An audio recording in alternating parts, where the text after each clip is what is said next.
India programme से देश की मैन्युफैक्चरिंग सेक्टर में अच्छी खासी बढ़ोतरी देखी गई है।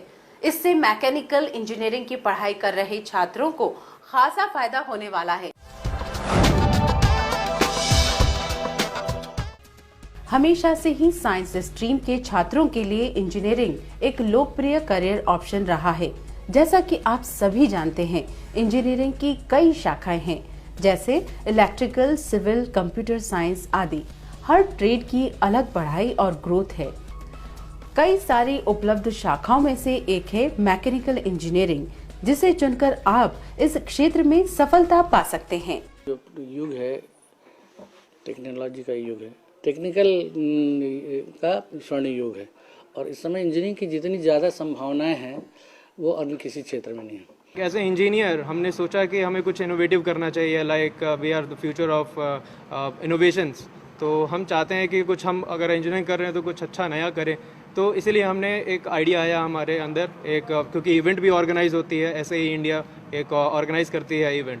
तो हमने सोचा कि हमें भी पार्टिसिपेट करना चाहिए और जो हमारे अंदर काबिलियत है उसको दिखाना चाहिए।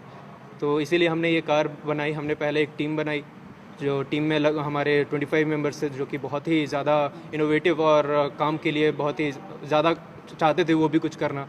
तो when the like mindeds come together, तो हमने एक नया कार बना दिया इसे। देश में मेक इन इंडिया के आगमन से मैन्युफैक्चरिंग सेक्टर में काफी वृद्धि हो रही है।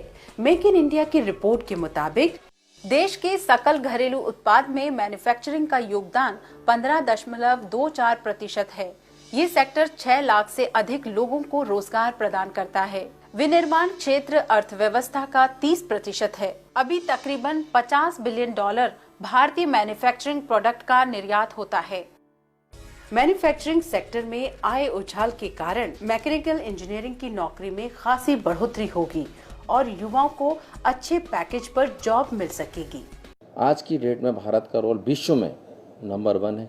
आप विदेशों में सबसे ज़्यादा, अगर भारत के सब इंजीनियर्स जो हैं, आपको अमेरिका और कहीं भी किसी भी देश में चले जाएं, भारत के जो हमारे इंजीनियर्स हैं प्रमुखता के उस पर वर्क कर रहे हैं।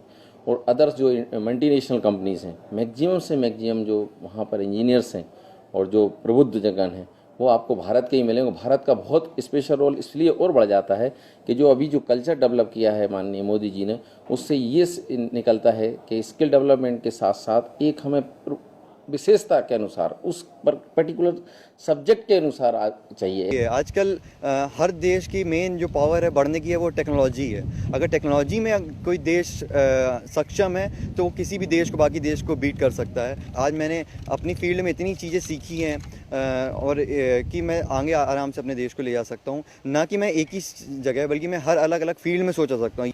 इंजीनियरिंग का दूसरा नाम इनोवेशन है, यानी आपको इस क्षेत्र में आकर अपनी अभिनव सोच रखनी होती है और निरंतर कुछ नया क्रिएटिव करते रहना है। मैकेनिकल इंजीनियरिंग में थ्योरी के साथ साथ प्रैक्टिकल सब्जेक्ट भी अहम भूमिका निभाते हैं। इंजीनियरिंग कॉलेज की भूमिका यही होना चाहिए कि बच्चे इनोवेशन और रिसर्च पर ध्यान दें और इस प्रकार के अपनी अपनी जो उनकी ब्रांचेज हैं उसमें ऐसे कार्य करें जो सोसाइटी और राष्ट्र और समाज के लिए लाभप्रद हो। समय समय पर एक्सपर्ट लेक्चर सीरीज़ ऑर्गेनाइज की जाती है, जिसमें कि इंडस्ट्रीज़ के एक्सपर्ट्स और जो हमारे संस्थान हैं देश के माने हुए IIT, IIM, वहाँ के एक्सपर्ट आते हैं, बच्चों को मोटिवेट करते हैं। उन्होंने जो कार्य किया अपनी फील्ड में उसको बताते हैं स्टूडेंट्स को, इससे वो बच्चे भी मोटिवेट होते हैं, कैटेलाइज होते हैं। इसके अलावा इंडस्ट्रियल विजिट पे हम बहुत ज़्यादा जोर देते हैं, जिससे बच्चे वहाँ जाके समझते हैं अपनी अपनी ब्रांच के कि वहाँ कैसे काम किया जा रहा है, कैसे करना चाहिए। इस थ्योरी और प्रैक्टिकल के अलावा उसको तो हम स्ट्रिक्टली फॉलो करते हैं जो सिलेबस है। और इसके अलावा जितने भी डिफरेंट क्लब्स हो सकते हैं जो बच्चों के ओवरऑल डेवलपमेंट के लिए आवश्यक हैं, वो हमारे काफ़ी एक्टिव हैं।